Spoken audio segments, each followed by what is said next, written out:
I should get a theme tune to play during this time, shouldn't I? Anyway, good afternoon, folks. I did say there would be a Davy shop today. And this is it. Now, there's a couple of things that have been going today. One of them is Keir Starmer electioneering, and another one is Steve Barclay electioneering, but in a different manner. Starmer, I'm not going to cover the bollocks he spoke about today. I'll maybe do that in another shot. But what I'm here today to talk about has a lot to do with our food security. Okay, today, the 4th of January, Minister for Rural Affairs down that road, in the House of Thieves and Carpetbaggers, is introducing a new agricultural bill. And it's supposed to be the biggest shake-up. I'll put it up. You know me, I like to go to source. So what I'm going to be sharing with you is straight to the government. Okay, the Westminster government. Aye, Happy New Year, folks. Now, as I say, this is quite important, and this came after a speech that he gave yesterday to farmers in Oxford.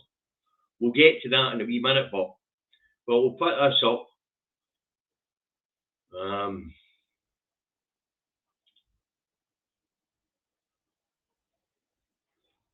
We'll bring it in. Biggest upgrade to UK farming scheme introduced by government since leaving EU. Now, this is all to do with sustainable farming and the amount of money they get, like they used to get through the Common Agricultural Policy. And basically, when I talk about electioneering here, the Tories are trying to shore up the rural vote, where they've always been traditionally strong. So there's a giveaway of 45 million, and it's basically to be shared right across the farming sector, to be fair, with the Common Agricultural Policy. The biggest 10% of farms took almost 50% of the UK grant, whereas this is going to be better distributed. And it's all to do with husbandry of the landscape. Now, there's a couple of things wrong with what it actually says, and I'll read a bit of it to you. The Environment Secretary announces major updates for farmers with an increase in funding and reduction in red tape this summer. Okay, so it's basically electioneering. Anyway, the biggest upgrade to UK farming scheme since leaving the European Union has been set out by the Secretary of State, Steve Barclay, at Oxford Farming Conference today.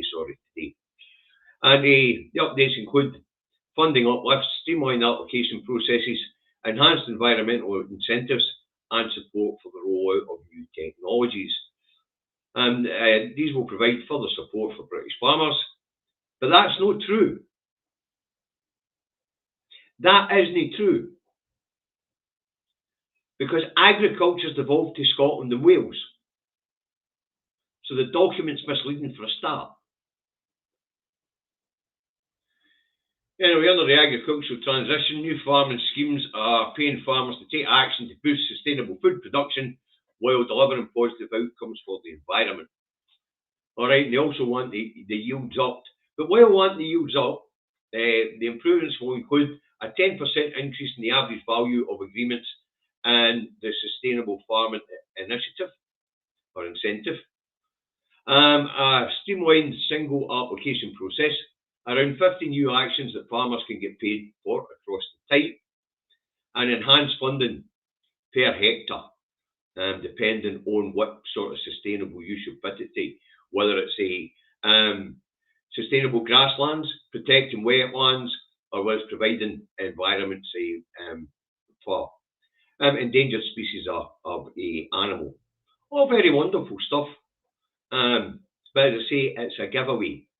But in this speech, and this is a bit that should interest us and scare farmers, I'll put this down. In this speech, the interesting bit for us and farmers was he announced new labelling schemes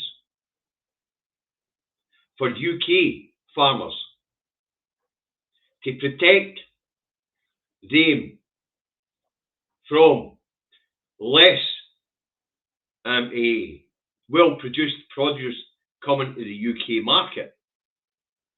Now, this new labelling will not affect goods for the EU, apparently, because EU already makes their standards. But this is the kicker, folks. At the end of this month, checks on foods going in both directions, in and out of the EU, are going to start. And that means less coming for the EU. It'll be held up for days. We don't have a staff. It'll be on by the time it gets here. And as we already know, substandard foods is coming in for unscrupulous players in the EU. Okay. But what he was really telling farmers was, here in the UK, you'll get pride of labelling, but we're going to flood the market with stuff elsewhere in the world, because they know that they're only going to be able to get it in for the EU. So we're talking about frozen goods coming in from New Zealand, Australia, and anywhere in the Pacific, really, and America, and the Americas. And he's telling us in advance that these are substandard goods, or they're no grown or husbanded to a very high standard. He was basically telling us they're going to hit the markets, and people are poor in the cost of living crisis, so UK farmers are going to lose out. His reassurance to UK farmers: have a couple more quid per hectare if you leave it fallow for wildlife, and we'll give you special labels.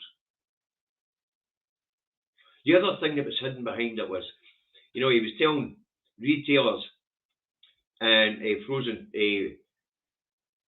food retail operators, don't be slapping Union Jacks on things, because there's no way you can guarantee that's what's in the packet. Or the other way around was, the other way to read it was, don't be slapping Union Jack on things unless you could 100% guarantee that's what's in the packet, that some of the ingredients didn't come from elsewhere.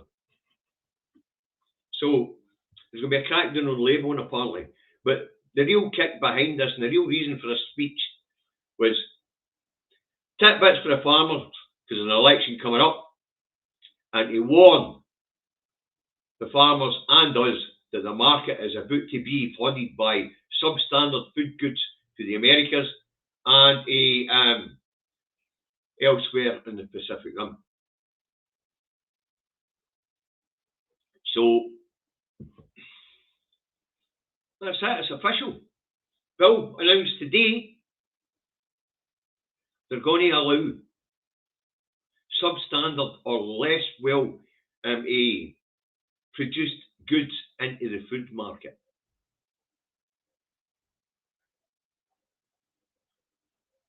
And as I say, it's all about the introduction of the checks that are supposed to happen at the end of this month. Phil McCracken was saying Brexit was a bad idea. Of course I'm saying Brexit's a bad idea. But I just wanted to warn you, to tell you. Now, what he was saying, there'll be clearer labelling. No, there won't. There'll be unscrupulous packaging companies here in the UK. Believe me. So the speech is a warning to us all what's coming. And it's also a warning to the UK farmers that there's a challenge coming for you to your markets. So that was the point of the David Shortley Day. Starmer and the nonsense that he was speaking. I maybe cover that in another day, and I might leave it to Monday when David and I are back. But one of the most interesting parts of what he was saying was about 45 million electorate, and they can't all get what they want. That was actually targeted right at the provinces, if you like. That was telling the people of Scotland, the people of Wales and the people of Northern Ireland, hey, we only recognise the duopoly in Westminster. So he was telling us that not everybody, the 45 million people of voting age in the UK, can get what they want. But what Starmer and his arrogance didn't realise that each of the nations of the UK are voting on different things. But as I say, we'll cover some of the rest of the nonsense he was speaking. On another shot, this one was just to give you the heads up. It's official. You can look at the government website, as I've just put up the announcement of the new agricultural policy, and within it, food standards. There you go. You have been warned. Read the labels before you buy, especially after the end of this month. That's if there's anything on the bloody shelves. That's the Davy Shock for the day. Hope you found it interesting. Hope you found it informative. I will probably stick a link to the government press release today onto my Facebook timeline, and I'll add it into the video on YouTube, because I can get an edit and add the link there. Okay. And what I'll do is I'll stick it in the comments here and all, I think. This will be a link to the UK government's press release today. Okay, you can read it for yourselves. As I say, there's more to it than that. And it was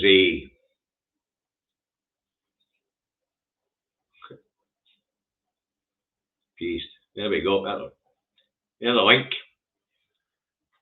See, it was tidbits for farmers and a heads up of what's to come. As you know, I've been following food security for years. So there you go, guys. Be very careful what you're buying. If you're here in Scotland, buy Scotland the brand before they wipe it out. And if you're interested in Protect Scotland the brand, then look up Ruth Watson Protect Scotland the brand on Google or whatever search engine it is you're using, and you'll find them. Right, that's it. Links in the comments, and as I say, I'll put it on the YouTube channel, and I'll put it into Facebook.